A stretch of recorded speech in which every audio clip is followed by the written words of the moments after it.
இங்க பாக்கியா செலியன் கிட்ட எதுவுமே பேசாம செலியனை பார்த்து முறைச்சுக்கிட்டே ஜெனியோட பாப்பாவுக்கு தேவையானதெல்லாம் செஞ்சுட்டு இருக்காங்க. பார்த்த ஜெனி, என்ன செலியா, ஏதாவது தப்பு செஞ்சுட்டியா? அதான் ஆன்டி உங்ககிட்ட பேசாம உன்னை பார்த்து முறைச்சுக்கிட்டே இருக்காங்களான்னு கேக்குறாங்க. அப்புறம் ஜெனி அங்க உள்ள போனதுக்கு அப்புறமா பாக்கியா செலியன் கிட்ட, உன் மேல நம்பிக்கை வச்சிருக்க, ஜெனியை ஏமாத்திட்டு இப்படி எல்லாம் பண்றிய, உனக்கு அசிங்கமா இல்லையான்னு கேட்டு அடிக்கிறாங்க. அப்புறம் பயங்கரமா திட்டிக்கிட்டே இருக்கும் போது அங்க மாலினி செலியனுக்கு கால் பண்ணிக்கிட்டே இருக்காங்க. உடனே பாக்கியா, இந்த மொபைல் உன்கிட்ட இருந்தா தானே அந்த மாலினி உன்கிட்ட பேசணும்னு நினைப்பா அப்படின்னு சொல்லி செலியனோட மொபைல அவர்கிட்ட இருந்து வாங்கிடுறாங்க பாக்கியா. இத பார்த்த ஜெனி, நீங்க சரியான வேலை தான் ஆன்டி செஞ்சிருக்கீங்க, நானே இதை செய்யணும்னு நினைச்சேன். நீ செலியனுக்கு தேவையில்லாத எந்த காலும் வராது, செலியன் என் கூடயும் பாப்பா கூடயும் டைம் ஸ்பெண்ட் பண்ணுவான் அப்படின்னு சொல்றாங்க. இங்க ஈஸ்வரியும் தாத்தாவும் வெளியில படுத்து தூங்கிட்டு இருக்காங்க. அங்க கொசுக்கடி தாங்காம ஈஸ்வரி தாத்தாவை எழுப்புறாங்க. என்ன ஈஸ்வரி, தூங்கலையா அப்படின்னு தாத்தா கேக்குறாரு. உடனே ஈஸ்வரி, இல்லங்க கொசுக்கடி அதிகமா இருக்கு, என்னால இங்க படுக்க முடியல, ரொம்ப கால் வலிக்கு அப்படின்னு பேசிட்டு இருக்காங்க. அந்த சமயம் அங்க வந்த பாக்கியா, என்னத்த உங்களுக்கு தூக்கம் வரலையா, கால் வலிக்குதுன்னு வேற சொல்றீங்களே, வாங்க நம்ம ரூம்ல போய் படுத்துக்கலாம் அப்படின்னு கூப்பிடுறாங்க. உடனே தாத்தா,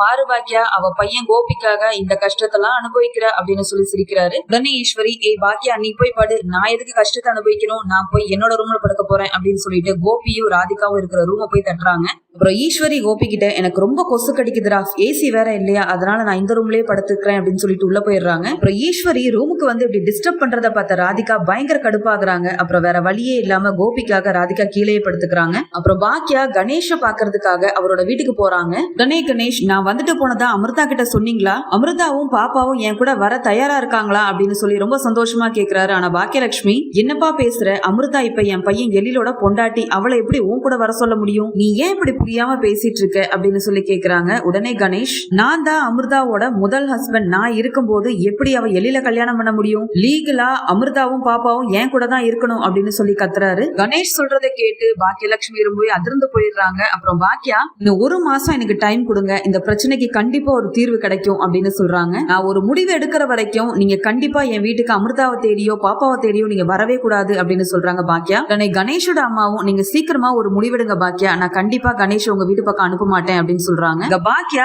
ஒரு வழியா தற்காலிகமா அந்த கணேஷ நம்ம வீட்டு பக்கம் வராம தடை பண்ணிட்டோம் அப்படின்னு சொல்லிட்டு அங்க இருந்து கிளம்புறாங்க. இங்க பாக்கியா, எப்படி செலியனோட பிரச்சனையவும் எழிலோட பிரச்சனையும் நான் தீர்வு காண போறேன்னு தெரியலையே அப்படின்னு ரொம்ப குழப்பத்துல வாக்கிங் போயிட்டே இருக்காங்க. அந்த சமயம் எதிரில கோபி வராரு. உடனே பாக்கியா கோபி கிட்ட, உங்ககிட்ட ஒரு விஷயம் பேசணும் அப்படின்னு சொல்றாங்க. அதுக்கு கோபியும், ஆமா நேத்தே நீ பேசணும்னு சொன்னல, சொல்லு அப்படின்றாரு.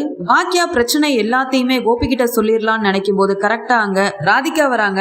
என்ன பாக்கியா, தனிமையில இனிமை காண்ற மாதிரி இங்க தனியாதான் இவர்கிட்ட பேசணுமா, எங்க முன்னாடி எல்லாம் பேச மாட்டீங்களா அப்படின்னு கேக்குறாங்க. அதுக்கு பாக்கியா, இது என்னோட ஃபேமிலி பிரச்சனை, என் பசங்களை பத்தி பேசணும் அப்படின்னு சொல்ல ராதிகா சிரிச்சுக்கிட்டே, என்னது ஃபேமிலியா, கோபி எப்ப உங்க ஃபேமிலிக்குள்ள வந்தாரு, கோபி என்னோட ஃபேமிலி அப்படின்னு சொல்றாங்க. உடனே கோபியும் ராதிகாவை பார்த்து பதறி போயிட்டு, ஆமா ராதிகா நீ சொல்றதுதான் கரெக்ட், இனி இவகிட்ட பேச என்ன இருக்கு, இவகிட்ட பேசுறதெல்லாம் வேஸ்ட் ஆஃப் டைம், இவ சுத்த நான்சென்ஸ் அப்படின்னு சொல்றாரு. இனி கோபி கிட்டையும் ராதிகா கிட்டையும் பேசி எந்த பிரயோஜனமும் இல்ல அப்படின்னு நினைச்ச பாக்கியா ஒண்ணுமே பேசாம அங்கிருந்து கிளம்பிடுறாங்க. ஆனா ராதிகா ரொம்ப கிண்டலாவும் நக்கலாவும், ஹலோ பாக்கியா மேடம், என்ன சொல்லாம கொள்ளாம கிளம்புறீங்க, நான் வந்து உங்களை டிஸ்டர்ப் பண்ணிட்டேனா அப்படின்னு கேக்குறாங்க. ஆனா பாக்கியா ராதிகாக்கு எந்த பதிலும் கொடுக்காம அவங்கள பார்த்து முறைச்சிட்டு அங்கிருந்து கிளம்புறாங்க.